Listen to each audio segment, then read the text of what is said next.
teach girls to manage their anxiety? Okay, for doing this for, like I said before, about 30 years, what I've noticed is that there are certain things that girls need to be able to actually learn how to manage their anxiety long term. Because I want them to learn how to, I don't want them to just be able to get through a moment. I want them to be able to build on things and get confidence so that they know how to do it themselves. I mean, I love talking to them, but I'm sure that they would have much, more fun things than having a therapy session with me all the time. So I pretty much, for me, I base it on 4 pillars I think there are to learning how to manage your anxiety. The first one is education. I think it's really important for girls to be able to understand what is actually physically going on in their body, okay? What's happening in their brain and how that relates to the physical symptoms that they might have, how their nervous system works, and nearly not in a extraordinarily technical way, okay? It's, well enough to know how basically generically everything kind of works. But it gives them an idea so they understand why they're starting to feel sick to their stomach, what's going on with that part of it, and that it's just part of a biological process. The second thing is helping them gain really good awareness on how their anxiety shows up. Because like I tell all my girls, like, we all have our own flavor, okay? Mine is when I am anxious, I get extraordinarily irritable and can be mean. Yep. My poor husband, I say this all the time, my poor husband, I don't know why he married me in the beginning, because I did not manage my anxiety well at that point. And I notice now when I start to get more irritable, I have to start questioning what's kind of going on with me with my anxiety. But for some girls, they can isolate when they get really anxious. They can also like move into a lot of other different behavioral things. Like, so it's like helping them understand what theirs looks like. Okay. And, once they know what's going on in their body, they kind of see what their anxiety looks like. Then we have to work on, which I think is the absolutely most important one of all of the 4 pillars, because without this, it doesn't matter. And it's really helping them learn how to be compassionate and really being able to learn how to cut themselves some slack, and realizing that, they may be working on something that seems so small and minute when it comes to their anxiety, like everybody else can do it. I can't believe I can't do this. I've noticed just the way I'm talking, it's so negative, like I'm beating myself up over it. Yeah. And when they learn to go, okay, this is hard for me, okay? It may not be hard for anyone else, but this was hard for me, and I just did it. Okay, it may not have been pretty, but I got through it and I did it and I lived. Yep. And I think it's really being able to help them see it from that standpoint and learning how to be like, okay, I'm in a process right now. I'm learning how to do things. And the nicer I can be to myself, the easier it goes. Not to mention, when we can learn how to be kind to ourselves, we also can kind of build our sense of humor. Yeah. Okay, I mean, look, when we're anxious, we do some really weird stuff. Okay? Like, we just do. I have many stories of just the dumb things that I have done trying to avoid doing something that was causing me anxiety. And I think sometimes when girls hear those, they're like, "You did what?" I'm like, "Yeah, that's what I did." Yeah. And they're like, and sometimes they're like, "Okay, mine's not that bad." Or they're like, "Oh, I totally get it. Like, I relate."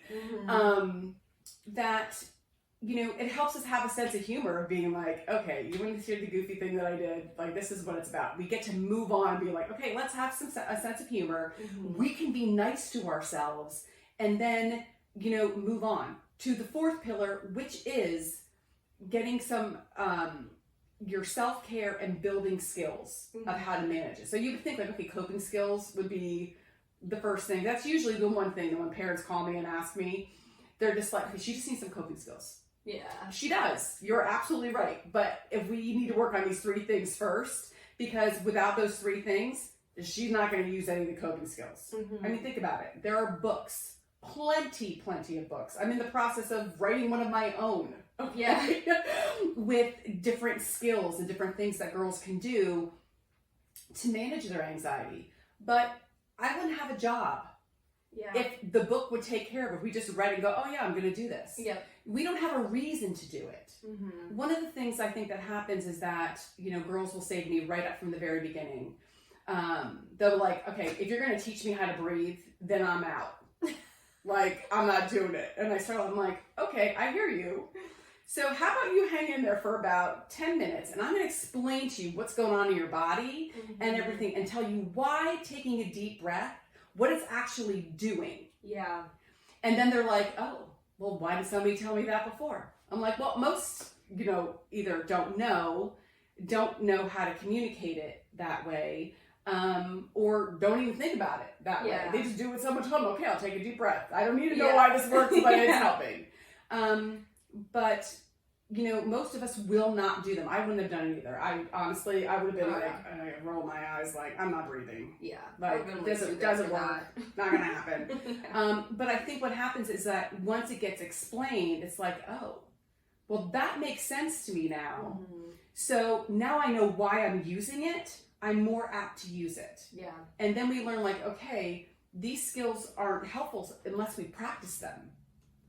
And sometimes if we practice them when we're not anxious, so that when we are anxious, we can trust them. Yeah. We practice them enough. So when you go work through that process of education and awareness and self-compassion, and then getting building your skills so you can set up a good self-care routine for yourself, those are the components that I found in just a regular practice with girls that seems to stick and helps them learn how to manage their anxiety long term. Those are the things that, I'll get a text or a call or something like, Renee, I heard you in my head. You were in the back of my head saying, just do that. I'm thinking, okay, that's a scary thought having my voice in the back of your head. But, they put it together. And this could be years after we worked on different things. Yeah. So having those 4 things, I find to be the most helpful for girls learning how to manage it long term. It has for me as well. Yeah, definitely. I think the self-compassion one can be so difficult, especially with social media and seeing these curated highlight reels of people's lives. And also, too, one thing that I had to really wrap my head around was some of the things that I was anxious about felt so silly.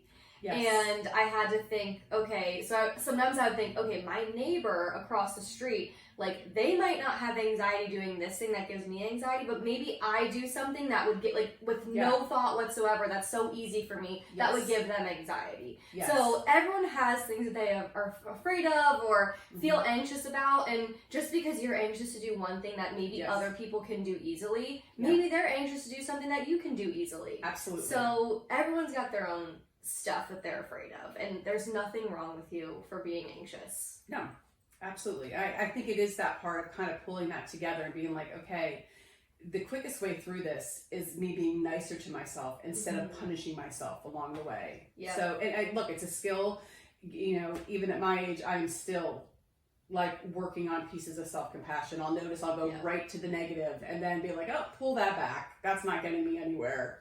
Let's move forward. Yeah, especially being a high-achieving person, I immediately view myself as a failure. If I have some anxiety doing something, even if I felt I had overcome the anxiety and then a little bit creeps back in, I'm like, wow, I'm such a failure. Why am I not perfect? I'm a high-achieving person. Yeah. So it's hard, but it's about, at the end of the day, like, even if you go negative, remembering, stop myself, pull it back. Yeah.